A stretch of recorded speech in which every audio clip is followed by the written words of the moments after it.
इंतजार की घड़ियां लगभग खत्म होने वाली हैं। आज रात 8 बजे भारत और पाकिस्तान की टीमें एशिया कप 2025 के फाइनल मुकाबले में आमने सामने होंगी।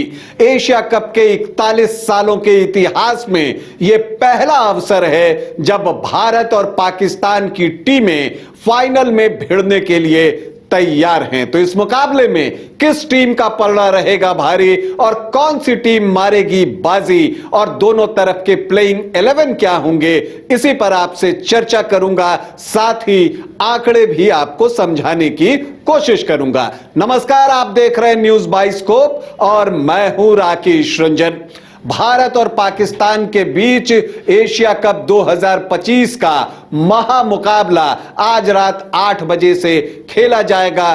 दोनों टीमें खुद को तैयार कर रही हैं। दोनों टीमों के खिलाड़ी जो है वो पूरी तरह से तैयार हैं और दुनिया को इंतजार है इस मुकाबले के शुरू होने का। अगर आप भारत पाकिस्तान मुकाबलों की बात करें तो आंकड़ों में T20 फॉर्मेट में भारत बहुत भारी दिखता है पाकिस्तान के ऊपर। कुल 15 मैच भारत और पाकिस्तान के बीच T20 इंटरनेशनल के खेले गए हैं, जिसमें 12 मर्तबा भारत को जीत मिली है, जिसमें एक जीत बॉल आउट में मुकाबला टाई होने के बाद भारत को मिली थी। तो 3 अवसरों पर पाकिस्तान को भी जीत का स्वाद चखने का अवसर मिला है। अगर हम लास्ट 5 T20 इंटरनेशनल की बात करें जो भारत और पाकिस्तान के बीच खेले गए हैं, उसमें भी भारत को बढ़त मिली हुई है। 5 मैच भारत ने जीते हैं और 1 मैच पाकिस्तान ने जीता है। दुबई में बात करें, चूंकि फाइनल मुकाबला दुबई में ही होना है, तो वहां पर जो 5 मैच हुए हैं उसमें 3 मैच भारत ने जीते हैं और 2 मैच पाकिस्तान के नाम रहा है। एशिया कप T20 में भी भारत और पाकिस्तान की टीमें अब तक 5 बार भिड़ चुकी हैं और यहां पर भी भारत का पलड़ा ही भारी दिखता है। भारत ने 4 मर्तबा पाकिस्तान को एशिया कप T20 में शिकस्त दी है, तो पाकिस्तान को 1 जीत नसीब हुई है। T20 फाइनल की अगर हम बात करें तो सिर्फ 1 मर्तबा भारत और पाकिस्तान की टीम आमने सामने रही। यह 2007 में T20 वर्ल्ड कप का फाइनल मुकाबला था और नतीजा आपको पता है, भारत ने वो मुकाबला जीतकर 2007 T20 वर्ल्ड कप का खिताब जीता था। तो एक बार फिर से खिताब जीतने का अवसर है भारत के पास अगर इस एशिया कप के फाइनल में भारत पाकिस्तान को शिकस्त देता है तब। अगर हम दोनों टीमों की बात करें कि क्या प्लेइंग 11 हो सकती है, तो देखिए भारतीय प्लेइंग 11 में जो एक बात है वो ये है कि कितने खिलाड़ी फिट हैं, क्योंकि जब श्रीलंका के खिलाफ शुक्रवार को मुकाबला खेला जा रहा था तो कुछ क्रैम्प्स आए थे। अभिषेक शर्मा को क्रैम्प्स आए थे, यह चिंता की बात है। हार्दिक पांड्या को भी क्रैम्प आए थे। तो क्या है लेटेस्ट स्थिति, तो देखिए अभिषेक शर्मा के लिए तो श्रीलंका मैच के बाद कहा गया था कि वो एक मात्र क्रैम्प है और वो जल्दी ही ठीक हो जाएंगे या ठीक हो गए हैं। हार्दिक पांड्या भी उम्मीद है कि मैच तक फिट हो जाएंगे। अगर वो फिट नहीं होते तब भारत के लिए थोड़ी परेशानी बढ़ सकती है। वैसे भारत के प्लेइंग 11 की बात करें, अगर सब कुछ सामान्य रहा तो अभिषेक शर्मा और शुभमन गिल हमेशा की तरह पारी की शुरुआत करेंगे और भारत एक बार फिर से उनसे जो है धमाकेदार आगाज की उम्मीद कर रहा है। सूर्य कुमार यादव और तिलक वर्मा उसके बाद होंगे। संजू सैमसन, हार्दिक पांड्या और अक्षर पटेल भी टीम में होंगे। लेकिन जो एक चीज देखनी है कि शिवम दुबे और अर्शदीप सिंह में से किसी एक को ही अवसर मिल सकता है। बल्लेबाजी के तौर पर जो है वो शिवम दुबे का पलड़ा भारी है। हालांकि गेंदबाजी में भी उन्होंने भारत के लिए 5 विकेट लिए हैं और पिछले पाकिस्तान के साथ मुकाबले में बढ़िया गेंदबाजी भी की थी। लेकिन हार्दिक पांड्या अगर पूरी तरह से फिट नहीं होते हैं तब ऐसी परिस्थिति में भारत जो है अर्शदीप सिंह के साथ भी जा सकता है।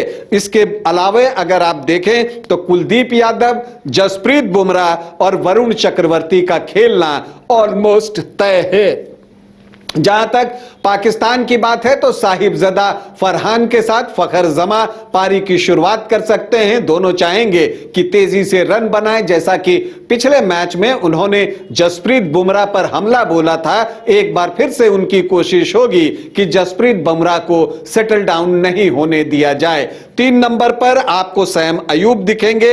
हालांकि बल्ले से उनका योगदान इस एशिया कप में बहुत नहीं रहा है, लेकिन वो एक प्रतिभावान खिलाड़ी हैं। सलमान अली आगा होंगे तो हसन नवाज, खुशदिल और हुसैन तलत में से किसी एक को अवसर मिलेगा। ऑलराउंडर में फहीम अशरफ आपको दिखेंगे और मोहम्मद नवाज होंगे तो मोहम्मद हैरिस को भी अवसर मिलेगा। और फिर शाहिन शाह आफरीदी, हारिस रऊफ और अबरार अहमद भी प्लेइंग 11 का हिस्सा होने जा रहे हैं। देखिए, अगर भारत को यह मुकाबला जीतना है तो क्या कुछ करना होगा।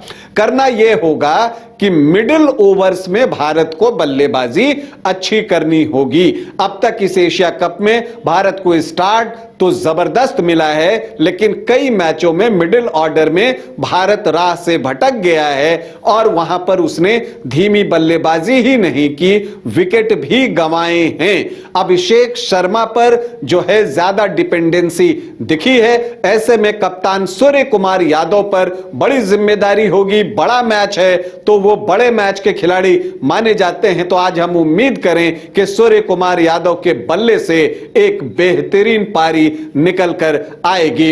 इसके अलावा अगर आप बात करें, जो एक चिंता की बात है वो है भारत का डेथ ओवर्स। चूंकि भारत अभी तक एक ही तेज गेंदबाज के साथ ज्यादातर मैचों में उतरा है, जसप्रीत बुमराह, और 3 ओवर वो पावर प्ले में कर देते हैं। तो वैसी परिस्थिति में अंतिम 5 ओवरों में भारत ने रन खर्च किए हैं, तो यहां पर भी भारत को अंकुश लगाने की जरूरत है। और इसलिए कई बार चर्चा होती है कि अर्शदीप सिंह को टीम में डाला जाए, लेकिन देखना है क्या कुछ फैसला लिया जाता है। इसके अलावा इस एशिया कप में जो है भारत के लिए सबसे बड़ी चिंता है ये उसकी फील्डिंग है। बिल्कुल up to the mark fielding अब तक देखने को नहीं मिली है। हर मैच में लगभग कैच छोड़े गए हैं, और अगर आप फाइनल मुकाबला में कैच छोड़ते हैं तो उसकी कीमत आपको चुकानी पड़ सकती है। इसलिए फील्डिंग वो क्षेत्र है जहां भारत को बेहतर करने की जरूरत है, ताकि वो एशिया कप फाइनल का ताज अपने सर पर रख सके। इसके अलावा अगर हम देखें तो जब भारत पाकिस्तान का मुकाबला होता है तो वो मेंटल स्ट्रेंथ का भी टेस्ट होता है। तो कौन सी टीम मानसिक रूप से आज के मैच में ज्यादा मजबूत है, इस पर बहुत कुछ निर्भर करेगा। क्योंकि अगर आप मेंटली स्ट्रांग नहीं होंगे तो फाइनल जैसे मुकाबले का प्रेशर और भारत पाकिस्तान के मुकाबले का प्रेशर झेलना आसान नहीं होता। ये बातें पाकिस्तान के साथ भी लागू होती हैं।